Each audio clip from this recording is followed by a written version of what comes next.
Y'all ready for this? Yeah.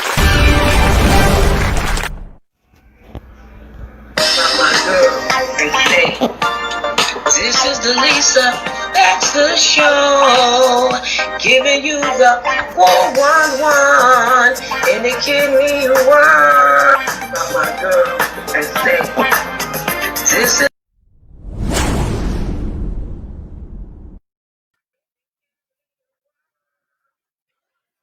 No, I've used all the gloves and everything that you could use to protect yourself in this thing because I have 4 children and me and the father have we have the trait for output syndrome, and 2 of my boys got it.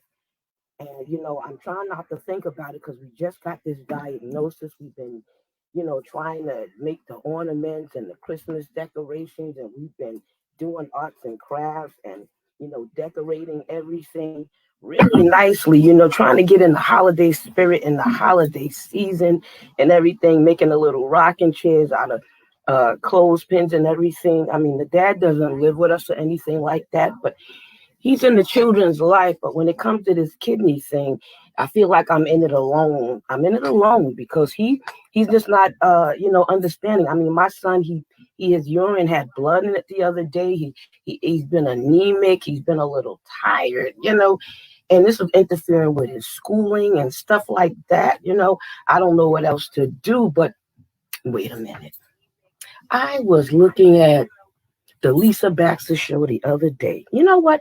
And she said every organization or every disease or sickness have an organization or association, a foundation or something that's supposed to help the person that's sick.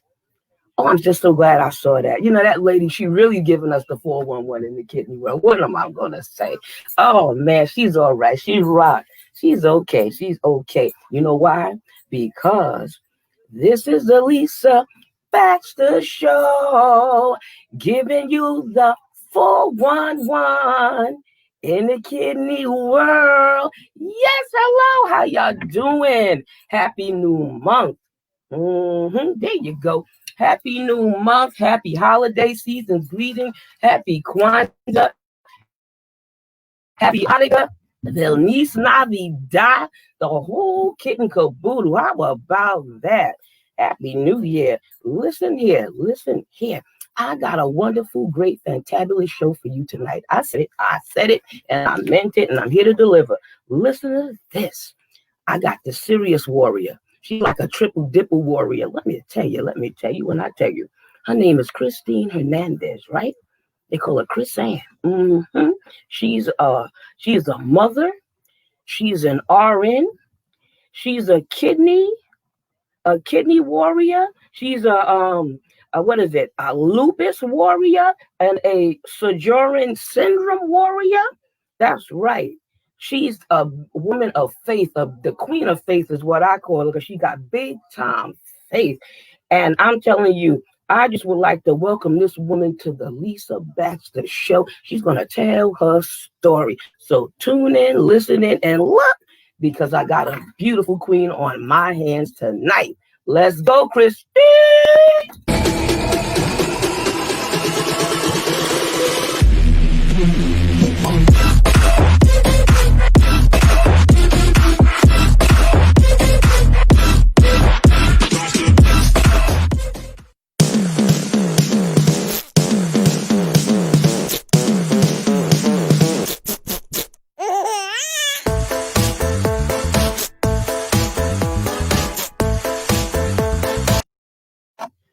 Hey, Christine. Hey, honey.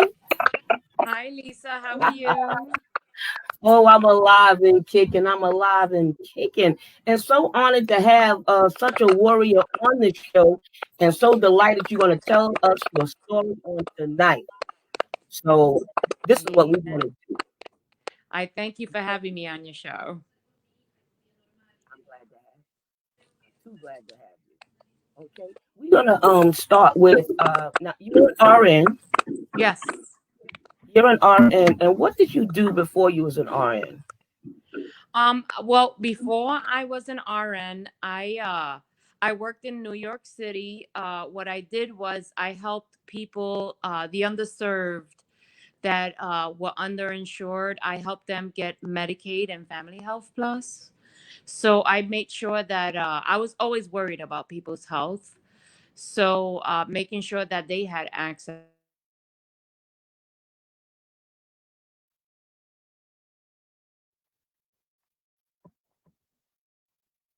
I did for many years in New York City. Wow. Well, that's good. That's what I'm talking about. Okay. I'm hearing some kind of stuff in here, but I'm hoping everybody is not hearing what we're hearing. I'm hearing some good stuff. Well, okay, so you did that. So you always had a heart for the people. You always wanted to help in spite of any and everything that you dealing with. Yes. So okay, so I'm gonna ride right in to you being an RN. Tell us a little bit about that. Um, well, I became an RN when my son was a baby because he was in the NICU and he had a few close calls where he almost died. And seeing all these nurses around him, just knowing what they had to do and saving his life. And it was just like boom, boom, boom. They knew what to do. And I said, how can I pay that forward? Because you know what? I stood by his incubator and I just grabbed his feet because I really couldn't touch him. And I said, God, please let my son get through this. I'm going to pay it forward. I'm going to be even a better nurse than everyone else here. I'm going to have so much compassion and love for each and every patient and their family. I need to do this. So while my son was in the hospital, I went to school and he had surgeries and I was in school. I would like take my books with me to the hospital, to Children's Memorial here in Chicago, studied, and then went to school the next morning and took tests. By the grace of God, I say I finished school because he was having a lot of complications and a lot of problems with his lungs. But I got through. And once I graduated from nursing school, my son got better, but I guess all the stress of having him being so sick and my body just being so tense so long, they say stress kills you, right? So I started feeling weird. My body was feeling weird and I didn't know what was going on. So I asked my doctor. This was like a week before I graduated nursing school. I said, hey, I feel like my muscles feel burned out, like I'm working out constantly. I have this pain all over my body. I'm not feeling good. I'm feeling nauseous. So he said that he was going to do some tests to see if I had anything, you know. I never had anything, but he did a test and he told me, well, Christine, I kind of have some bad news for you. You have a lupus antibody. And I was like, I looked up at God. And I said, okay, so this is just another test for me. And I'm going to become a nurse. And whichever way you want to lead me, I'll go. But let me be a NICU nurse a little while because you know what? I promised that I needed to pay it forward and help parents that were in need like me and have more compassion because I've been through it, right? And I was a NICU nurse. I was a NICU nurse until I started getting sick in the NICU. And actually, one day I was going to feed a baby, but my body was telling me no. And it was like 2 o'clock in the morning, 3 o'clock. And I felt like I had to pass out. And I passed out. I woke up in the ER. I didn't have, I knew I was sick, so I didn't touch any babies. And that's when my boss was like, hey, Chris, I know that you have the knowledge, you have the passion to be a NICU nurse, but your body's telling you no. So you have to listen to your body sometimes. And you have to look into different nursing. You could be any kind of nurse. You have the heart to be any nurse that you want to be because you have it in you. So I started looking into like hospice case management. Uh, um, so I actually, believe it or not, Lisa, I went from one side of the spectrum to another. I became a hospice nurse, and I help families through the worst times in their lives, and walking them through that path and being compassionate and holding their hands, hugging them, crying with them, letting them know how, the process was, and educating them. And I did that for a pretty long time, and but I had to stop that because the lupus made me so weak that I remember I had a patient that sneezed and I got pneumonia. And Shondo. What? yeah, Wow. and I just got pneumonia from a simple sneeze. And then my boss was like, Chris, I think you need a little bit of more of like managerial office work, because I know you want to be Mm. out there with the patients, but you're too weak right now. So that's Yes, what I yes. did. That's what I did till last year. I did. I went in the background. I worked for Blue Cross Blue Shield, and I was a patient advocate. It's called a primary nurse administrator. And what I did was I worked with the sickest people that had transplants, people that had heart Mm. failure, people that had diabetes uncontrolled. I educated them, I empowered them, I made sure their doctors treated them right. I walked them through their process to make sure that they were living optimal lives. And if they needed me to call doctors, or if they felt like they weren't being treated right, I called doctors for them. I was like the doctor's worst nightmare because I fought for every single patient, because I feel like every patient should be treated the best. And that's what I did. And last year, November, actually, this is my anniversary of starting dialysis. I had to stop working, and it's been a process. I cry a lot, because I miss working, but I know that I have a lot of faith, and I know that God is going to give me that chance to get a kidney, get a transplant, and get back out there. But this time is a different um, field for me. I know He wants me to work with kidney patients. Now, hold it right there. Let Oh man, not a Jesus. Let me tell you, you went from nursing with small kids, babies, Neil. Then you went to working with hospice. Now all of this is great care now. So doing that, you did good, and the boss in both instances, and both parts, the bosses is the one recognized how great a worker you were. They didn't want to lose you, but they still told you the truth, and they showed that they care. They even had compassion. So you show compassion on the patients, and they show compassion on you, not firing you or giving any trouble to that, but to put you still in the same field, or to talk you into, or talk to you about another field that you could still use your experience and your ability to do what you're doing, I guess, until you heal or got better. And then you had the nerve to talk to God about it, who saw the whole thing and know the kind of passion heart you got. Wow, that's beautiful, and that's heavy. If I had an award for you, I'd give it to you right now. That's all to it. Oh, thank That's you. just all to it.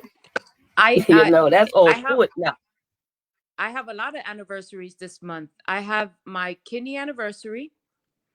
anniversary, When I started transplant, I mean, not transplant, I started transplant process and dialysis. dialysis. And Mm-hmm. then I gave myself to God, everything in November. So, Look at and that. and God put this calm in my life that keeps me going. Like, I feel like almost He has my back. He's protecting me. Oh yeah. I have a calm over my body that I didn't have in the beginning, and I'm grateful, and I'm grateful that I met such wonderful people. Hmm. That's beautiful. You so now that you're doing this, you want to be a dialysis nurse. I'm hearing you say now, or dealing with kidney patients. So you dealt with insurance as well. So you would know the whole thing. Nothing like being on one side of the spectrum and now you're on the other side of the spectrum. So you know even better how to help another person or anybody that's in your shoes or coming that way, you know. So wow. So whether it's a patient or a mom or a family, you just got it all, girl. You just got it all. So let's slide into dialysis. How has dialysis been for you?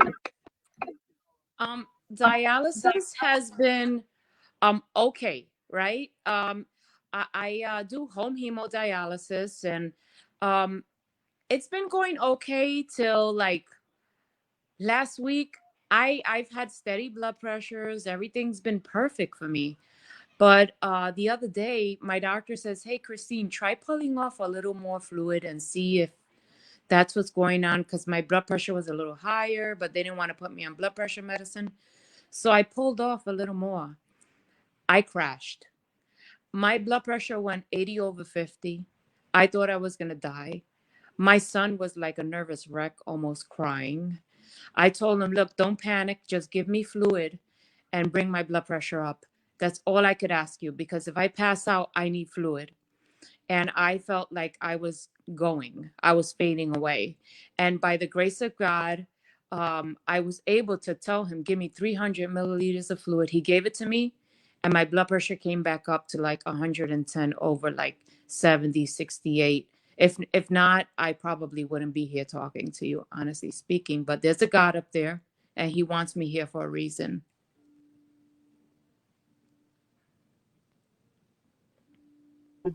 How education played a part. And look how not only education played a part, but God and even your own knowledge played a part in what, I know when my pressure was that, I usually had low blood pressure anyway, but when I was like that, I always would pass out and need saline. You know what I mean? So I'm just glad you were educated enough to know, especially since you're doing it at home and nobody's there. I mean, well, you have kids, but I mean, nobody, no, you're not in a unit, but you were there and you were able to tell somebody what to do. So that's beautiful. That's great. I actually recommend. I don't know if people, the people that do home hemo have partners. There are accelerated life support programs where you can learn on how to resuscitate or what signs to look for in case I do pass out. He'll know exactly what to do, even though I teach him, but it's different. um not Yeah. only for myself but for other people. I've been thinking about that, and I'm like, you know what, the ACLS, that certification is good for people like that are helping dialysis patients, because we crash, and when we crash, seconds count, and that's really important. And I'm actually going to enroll us both in the ACLS program, I had to give so my that husband way. CPR. That was scary.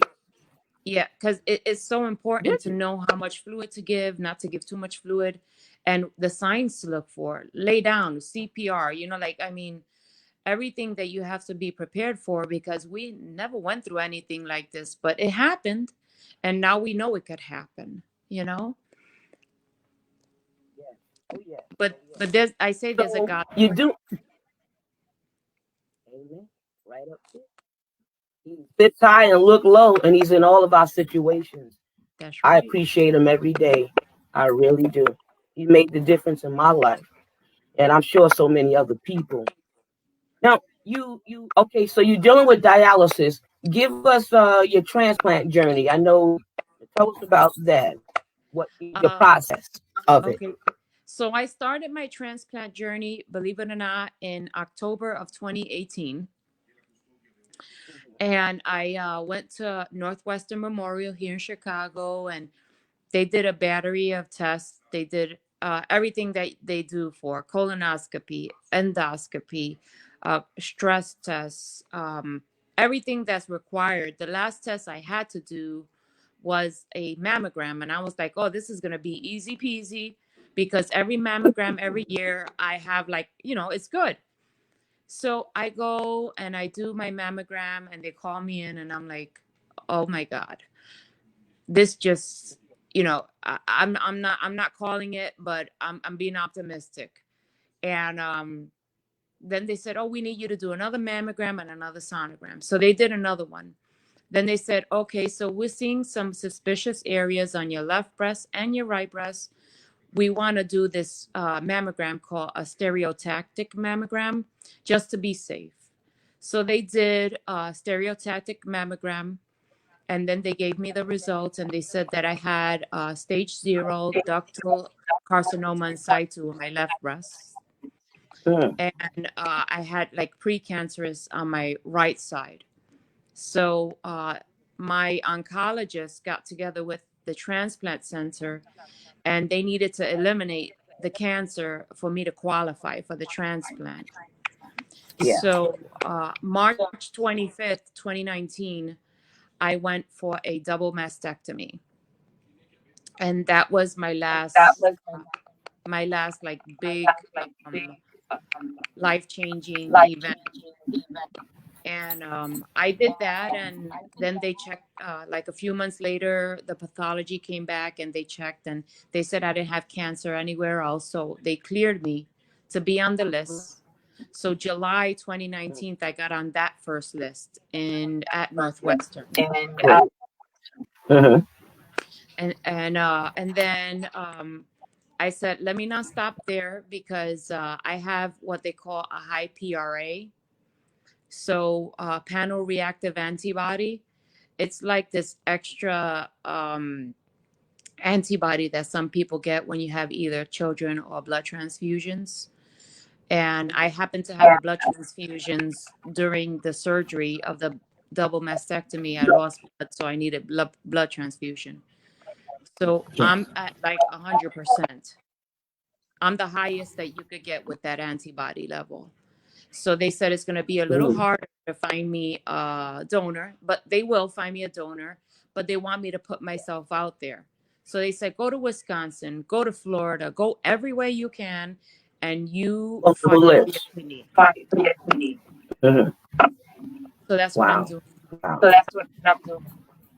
Well, you also getting exposure here tonight, and you've been on some of the other shows as well, and that all of that helps you. Your Facebook page is helping. You know what I mean? Prayers, and people are pulling for you, so you're not alone in this. You're not alone in this, woman of God, woman of faith. Now, okay, so now that you made it to the list. You're a mom. Has this affected your family? I'm sure it has, but has this affected your family because you're a mom with children, and a lot of time when you're sick, we forget about ourselves because we have to do so much for our family. My kids, they're very supportive of me. They have their days like every other kid. My son Julian never complains at all. And that makes me feel like a terrible mom. When I talk about him, I cry because he's like a gift from God, and he doesn't complain. He does a dialysis. He just does everything. They take turns in my dialysis. When I'm doing it, they sit next to me, and they worry about me, but I tell them that's going to be okay. Now, my little guy, he has autism, and he really doesn't understand about the severity of kidney disease. He thinks you could just go to the hospital and get a kidney. Yeah. So every time I have an appointment, he's saying, you're going to get your kidney, Mom? And I'm saying, I told him, soon, buddy, soon. You just have to pray to God, and it's going to happen, and Mommy's going to be okay, and we're going to play again and have fun and go out. And because he misses that. I try to go out, but a lot of times I don't have energy. Yes. Wow. Well, That's beautiful. Excuse me. That's beautiful that your children are involved, and you be surprised, kids, they can be a real hero to us, and your children sound like they're a real hero to you. You know what I'm? Excuse me. They sound like they're a real hero to you, and I'm happy to hear your heart so happy about it. Trust me, they love you and they got your back. And trust me, when that kidney comes, they're gonna rejoice like crazy. You know what I mean? And there are programs out there to help a single mother with children. It's not a home attendant, but it's like an aid to help them when certain things you're too tired to do or you can't do. And we can talk about this later on the side. I'm just throwing it out there. I'm always throwing some Okay. resources from somewhere, some sort of curveball, but a good curveball. But I'm glad to make you laugh because now we both sitting up here crying. I'm trying to, I forgot my question and everything. Shondo, but I'm not going to keep you long. Your story is so beautiful, deep, heartwarming, heart touching, heartfelt. You know what I mean? Because I see that you dealt with so many things. I don't know what's Sjogren syndrome. Sjogren's syndrome is like a cousin of lupus. And what it does is Oh, it dries up all your mucous membranes. So it goes from the eyes to the nose to the mouth to the lungs, everywhere. It could affect anything. It could affect your brain. And I'm the first person in my family to have Sjogren's, and I don't know how I got it, but I got it. And I went on a strict diet for Sjogren's, and I got it into remission. Praise Jesus, because all I need is another problem with Sjogren's. So it's sleeping right now. And the doctors say that probably when I have my anti-rejection medicines, I shouldn't have another problem either with like exacerbations with lupus or Sjogren's. So that's like kind of a good thing. wow.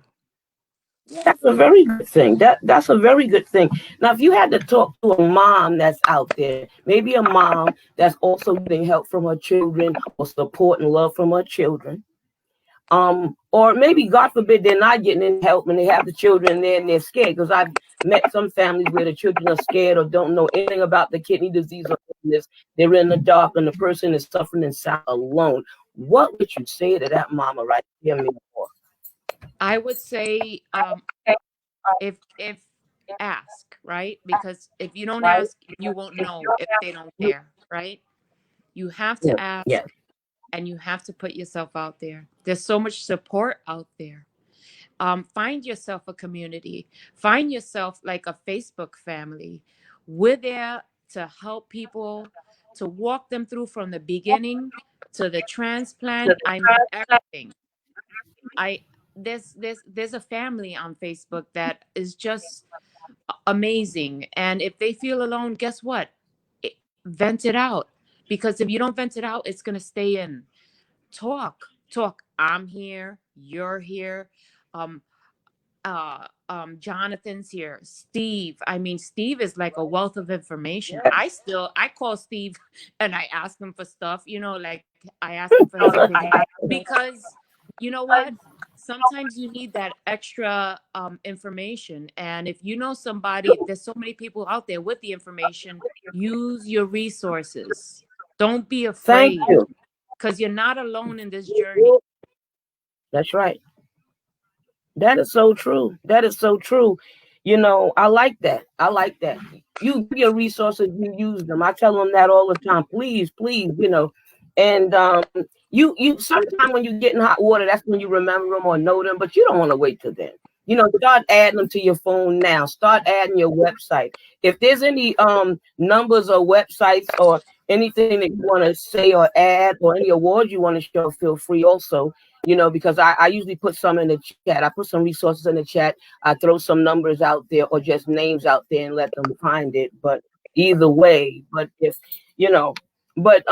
there anything that we missed talking about or anything you wanted to say or anything before I let you give your shout out and your love out there to whoever you grab it and send it to?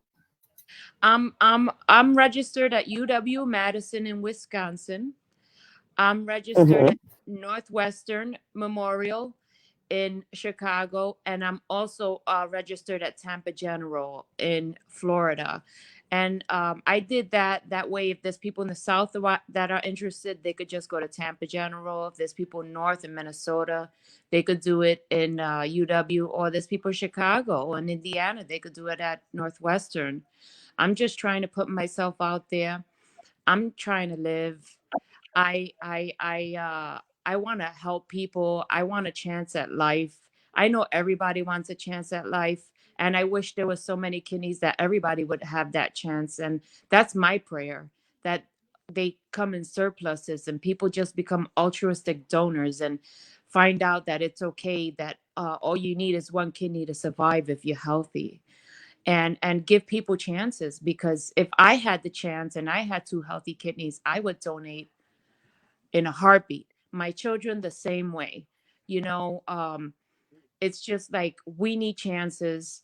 The kidney community needs more notoriety out there. There's so many of us, so things are going to change. I hope.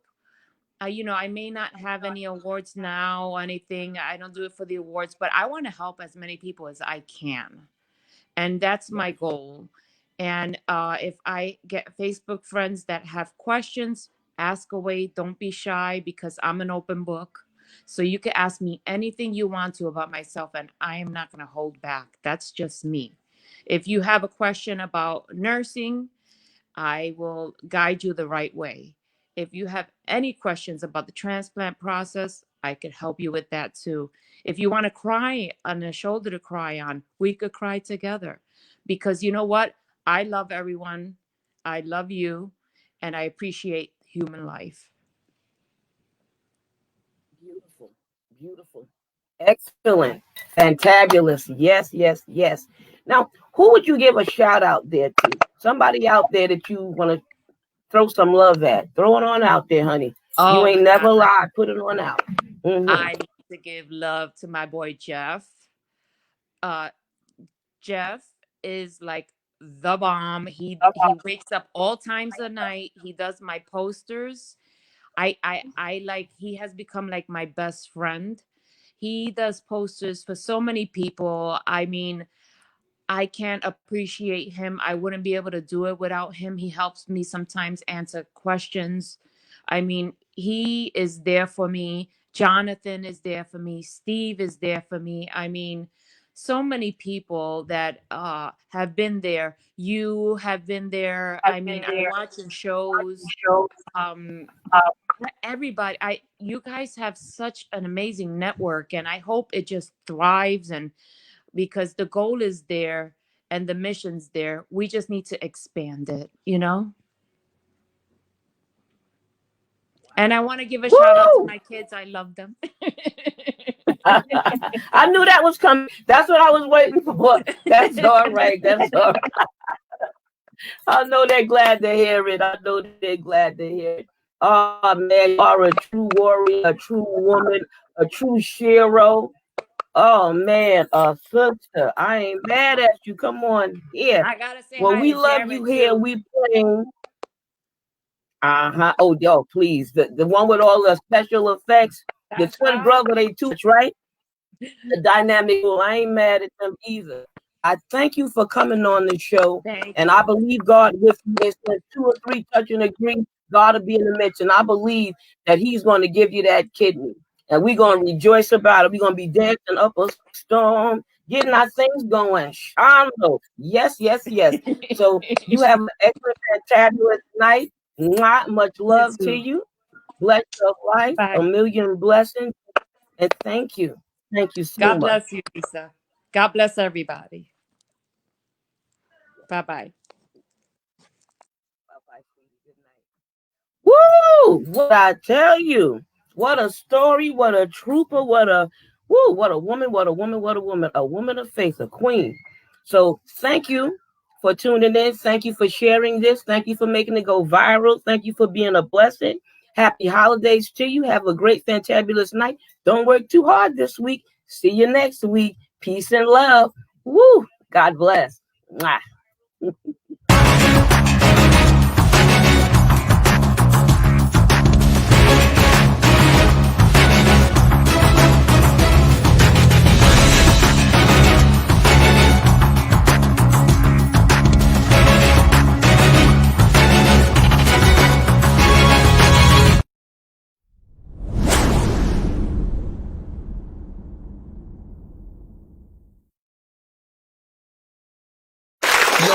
Yes, yes. My girl, and say, this is the Lisa Baxter Show, giving you the 411 in the kidney one. My girl, and say.